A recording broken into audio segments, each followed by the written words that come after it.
استغفر الله ویلو ګټي.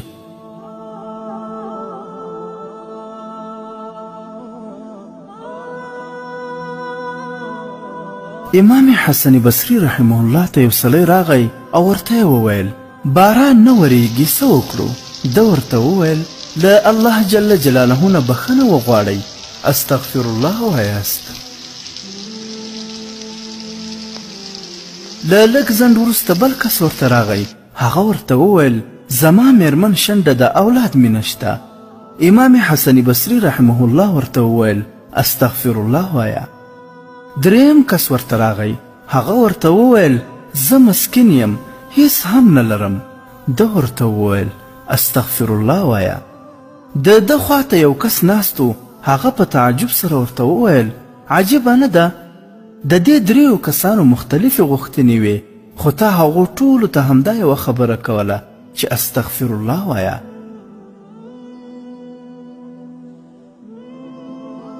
امام حسن بصري رحمه الله ورته وویل ولې تا د قرآن کریم دا آیات نه ده لوستلی؟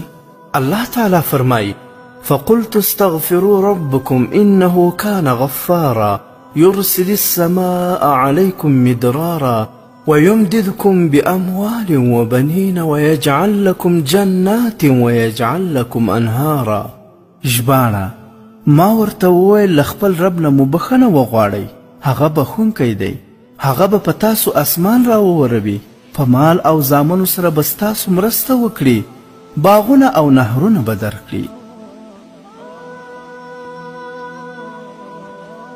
د دې آیاتونو مطلب دا ده چې څوک له الله جل جلاله نه بخښنه غواړي، یعنی استغفر الله وایي، په هغو به بارانونه اوري، الله جل جلاله به مال او زامن ورکوي او باغونه او نهرونه به ورکوي. او نبی اکرم صلی الله علیه وسلم وفرمایل کله چې زما په امت کې استغفار ویل کم شي، نو پر هغوی به د باران نازلېدل کم شي.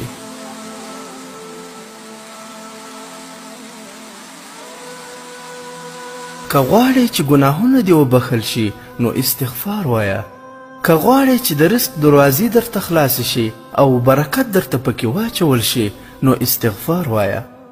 که غواړې چې مشکلات، مرضونه او خفګانونه دې لرې شي نو استغفار وایه. که غواړې چې هر کار درته آسانه شي نو استغفار وایه. که غواړې چې ایمان دې زیات شي او په خوند دې پوه شي نو استغفار وایه. که غواړې چې زړه دې په راحت او نفس دې مطمئن او روح دې خوشحاله شي نو استغفار وایه. که غواړې چې الله جل جلاله درته اولاد درکړي نو استغفار وایه. که غواړې چې الله جل جلاله دې پوهه او عقل زیات کړي نو استغفار وایه.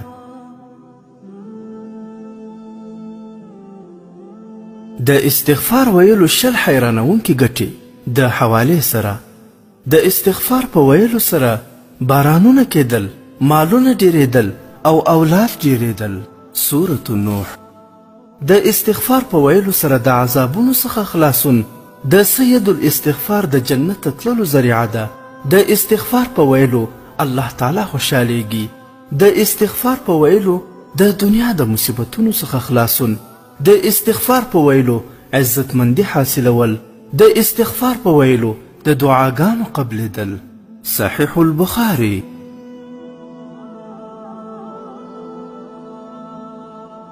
د استغفار په ویلو سره د زړه پاکوالی راځي. د استغفار په ویلو غټ او واړه ګناهونه بخښل کیږي. د استغفار په ویلو د تنګسي علاج. د استغفار په ویلو د غمونو څخه خلاصي. د استغفار په ویلو د رزق پراخي. د استغفار په ویلو د فاحش کارونو څخه خلاصون. سنن ابو داود. د استغفار په ویلو د قبر سوال او جواب اسانیدل. د استغفار په ویلو بې شمیره اجرونه ترلاسه کول. باب الاستغفار.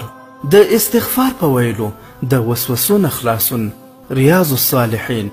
د استغفار په ویلو د مرګ اسانیدل. ریاض الصالحین. د استغفار په ویلو د جهنم نه خلاصون. ریاض الصالحین.